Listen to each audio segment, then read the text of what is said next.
ಎಲ್ಲರಿಗೂ ನಮಸ್ಕಾರ ಸ್ನೇಹಿತರೆ.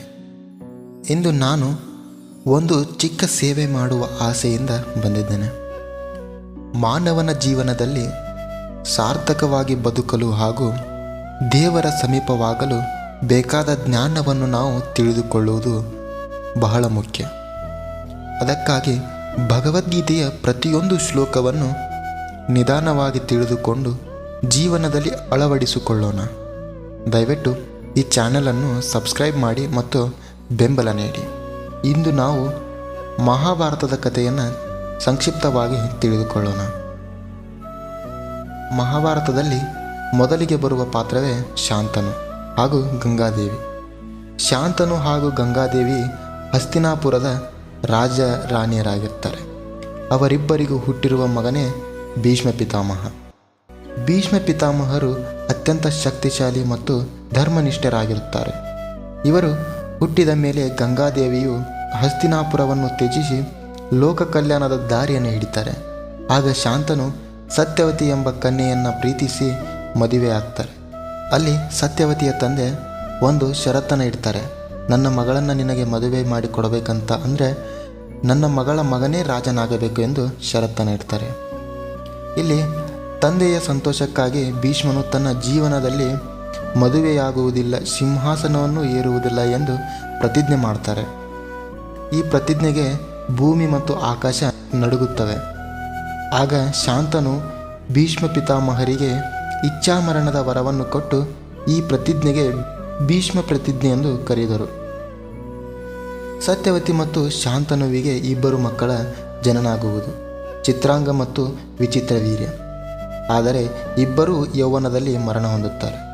ಇದರಿಂದ ಕುರುವಂಶದಲ್ಲಿ ರಾಜನ ಸಮಸ್ಯೆ ಶುರುವಾಗುತ್ತದೆ. ಆಗ ಸತ್ಯವತಿಯ ಸಲಹೆಯಿಂದ ಮಹರ್ಷಿ ವೇದವ್ಯಾಸರನ್ನು ಕರೆಸಿದರು. ಅಲ್ಲಿ ವಿಚಿತ್ರವೀರ್ಯನ ಇಬ್ಬರು ಹೆಂಡತಿಯರಿಗೆ ವ್ಯಾಸ ಮಹರ್ಷಿಯ ಆಶೀರ್ವಾದದಿಂದ ಧೃತರಾಷ್ಟ್ರ, ಪಾಂಡು ಮತ್ತು ವಿದುರ 3 ಜನ ಮಕ್ಕಳು ಜನಿಸಿದರು. ಧೃತರಾಷ್ಟ್ರ ಹುಟ್ಟು ಕುರುಡ, ಪಾಂಡು ಆರೋಗ್ಯದಲ್ಲಿ ಸಮಸ್ಯೆ, ವಿದುರ ಜ್ಞಾನಿ ಮತ್ತು ನೀತಿವಂತಾಗಿರ್ತಾನೆ.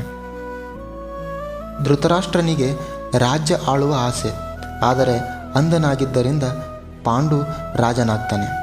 ಇಲ್ಲಿ ಪಾಂಡವನಿಗೆ ಒಂದು ಶಾಪವಿತ್ತು. ಅವನು ಹೆಂಡತಿಯೊಡನೆ ಕೂಡಿದರೆ ಮರಣಿಸುವ ಶಾಪವಿತ್ತು. ಹೀಗಾಗಿ ಮಕ್ಕಳಾಗಲು ಸಾಧ್ಯವಿರಲಿಲ್ಲ. ಶಾಪದ ಪರಿಣಾಮವಾಗಿ ಪಾಂಡು ರಾಜ್ಯ ತ್ಯಜಿಸಿ ಸನ್ಯಾಸ ಸ್ವೀಕರಿಸಿದ. ಆದರೆ ಕೆಲವು ದಿನಗಳ ನಂತರ ಮತ್ತೊಬ್ಬ ಪತ್ನಿಯಾದ ಮಾದ್ರಿಯ ಒಂದು ತಪ್ಪಿನಿಂದ ಪಾಂಡುವಿನ ಮರಣಕ್ಕೆ ಕಾರಣವಾಯಿತು. ಆದರೆ ಅವನ ಪತ್ನಿ ಕುಂತಿದೇವಿಗೆ ದೇವರನ್ನು ಕರೆಸುವ ಶಕ್ತಿ ಇತ್ತು. ದೇವರ ಆಶೀರ್ವಾದದಿಂದ ಪಾಂಡವರು ಹುಟ್ಟಿದರು. ಕುಂತಿಗೆ ಯುಧಿಷ್ಠಿರ, ಭೀಮ ಹಾಗೂ ಅರ್ಜುನ. ಯುಧಿಷ್ಠಿರನು ಧರ್ಮದೇವರಿಂದ, ಭೀಮ ವಾಯುದೇವರಿಂದ, ಅರ್ಜುನ ಇಂದ್ರದೇವರಿಂದ. ಮಾದ್ರಿಗೆ ನಕುಲ ಮತ್ತು ಸಹದೇವ. ಇವರಿಬ್ಬರು ಅಶ್ವಿನಿ ದೇವರ ವರಪ್ರಸಾದವಾಗಿದ್ದರು. ಇವರನ್ನೇ ಪಾಂಡವರು ಎಂದು ಕರೆಯುತ್ತಾರೆ. ಕೌರವರು ಧೃತರಾಷ್ಟ್ರನ ಪತ್ನಿ ಗಾಂಧಾರಿಯಕ್ಕೆ 100 ಮಕ್ಕಳು ಹುಟ್ಟಿದರು. ಮುಖ್ಯವಾದವನು ದುರ್ಯೋಧನ ಹಾಗೂ ದುಶ್ಯಾಸನ. ಇವರಿಗೆ ಕೌರವರು ಎಂದು ಕರೆಯುತ್ತಾರೆ. ಪಾಂಡವರು ಮತ್ತು ಕೌರವರು ಒಟ್ಟಿಗೆ ಬೆಳೆದರೂ ಕೂಡ ದುರ್ಯೋಧನನು ಪಾಂಡವರನ್ನು ದ್ವೇಷಿಸುತ್ತಲೇ ಇದ್ದ. ಭೀಮನನ್ನು ಕೊಲ್ಲಲು ಪ್ರಯತ್ನಿಸುತ್ತಿದ್ದನು. ಹೀಗಾಗಿ ಬಾಲ್ಯದಲ್ಲಿಯೇ ದ್ವೇಷ ಆರಂಭವಾಯಿತು. ನಂತರ ದ್ರೋಣಾಚಾರ್ಯರ ಬಳಿ ವಿದ್ಯಾಭ್ಯಾಸ ಮಾಡಲು ಹೋದರು.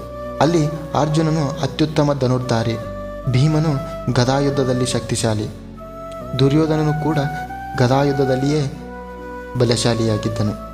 ದ್ರೋಣಾಚಾರ್ಯರಿಗೆ ಅರ್ಜುನನು ತುಂಬ ಇಷ್ಟವಾಗಿದ್ದನು.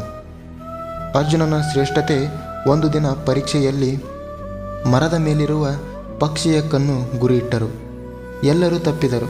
ಆದರೆ ಅರ್ಜುನ ಮಾತ್ರ ಹೇಳಿದನು, ನನಗೆ ಪಕ್ಷಿಯ ಕಣ್ಣು ಮಾತ್ರ ಕಾಣಿಸುತ್ತಿದೆ.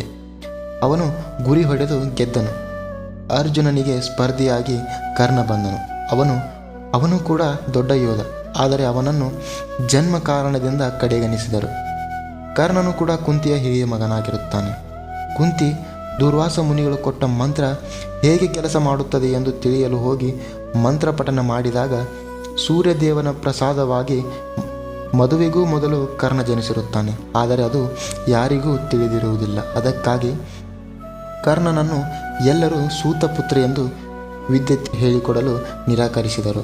ಇದರಿಂದ ದುರ್ಯೋಧನನು ಕರ್ಣನಿಗೆ ಸ್ನೇಹಿತನಾದನು. ಪಾಂಡವರು ನಂತರ ಬ್ರಾಹ್ಮಣ ವೇಷದಲ್ಲಿ ಬದುಕುತ್ತಿರುವಾಗ ಅಲ್ಲಿ ದ್ರೌಪದಿಯ ಸ್ವಯಂವರ ನಡೆಯುತ್ತಿತ್ತು. ತಿರುಗುತ್ತಿರುವ ಮೀನಿನ ಕಣ್ಣಿಗೆ ಬಾಣ ಹೊಡೆಯಬೇಕು, ಅನೇಕರಿಗೆ ಸಾಧ್ಯವಾಗಲಿಲ್ಲ. ಅರ್ಜುನನೇ ಗುರಿ ಇಟ್ಟು ಹೊಡೆದ. ಅರ್ಜುನನು ದ್ರೌಪದಿಯನ್ನು ಮನೆಗೆ ಕರೆದುಕೊಂಡು ಬಂದನು. 5 ಜನ ಪಾಂಡವರು ಬಂದು, ಅಮ್ಮ ನಾವು ಏನು ತಂದಿದ್ದೇವೆ ನೋಡು ಎಂದಾಗ, ನೋಡದೆ ಕುಂತಿ 5 ಜನ ಹಂಚಿಕೊಳ್ಳಿ ಎಂದು ಹೇಳಿದಳು. ಅದರಿಂದ 5 ಪಾಂಡವರ ಪತ್ನಿಯಾಗಬೇಕಾಯಿತು. ಸ್ನೇಹಿತರೆ, ಇನ್ನುಳಿದ ಕಥೆಯನ್ನು 2ನೆಯ ಭಾಗದಲ್ಲಿ ತಿಳಿದುಕೊಳ್ಳೋಣ. ಧನ್ಯವಾದಗಳು.